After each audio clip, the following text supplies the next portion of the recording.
สบายดีมื้อนี้มาเที่ยวเมลเบิร์นเซ็นทรัลหรือว่ามิวเซียมเนาะมาเบิ่งบรรยากาศอันนี้มันหอสัญลักษณ์สงครามโลกปี1939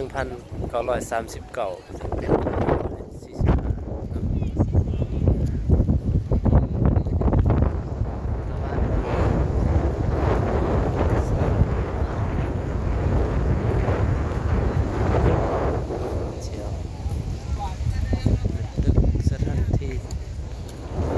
นมาเที่ยวเนาะส่วนอาหารพอมิวเซียมของเมลเบิร์นนั่นเนาะ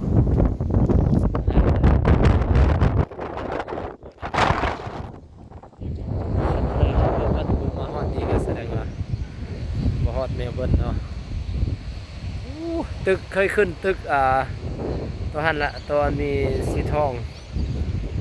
80 100 ไปสั้นนะ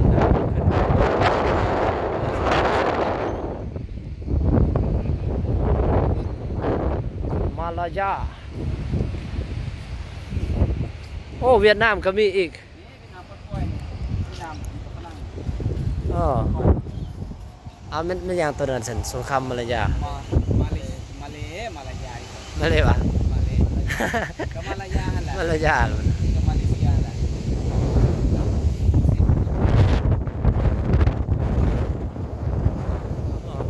เขาก็มีสงครามเหมือนกันนะสัน เวลาสงครามเขามาถึงวัน มี นี้ อันนี้มีเสียงหอพิพิธภัณฑ์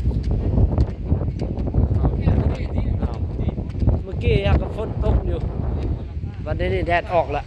ในยูทูบเบิ้งยังเห็นเลย อะไรราม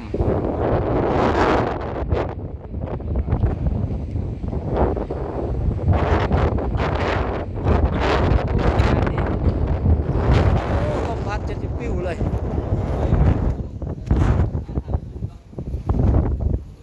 ลมแห้งวันนี้น่าจะมีพายุวันนี้นี่มันฝรั่ง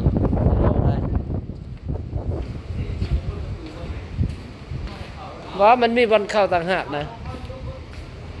มีบอลเข้าอยู่ลุ่มนะบ่แม่นทางนี้หรอกทางนี้บ่ มันยังเห็นคน ทางนี้บ่แม่นหรอกมันอยู่ลุ่มพุ่นฉันอุ้ย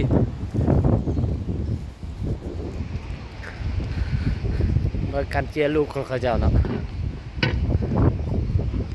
นี่มิวเซียม ละเอียด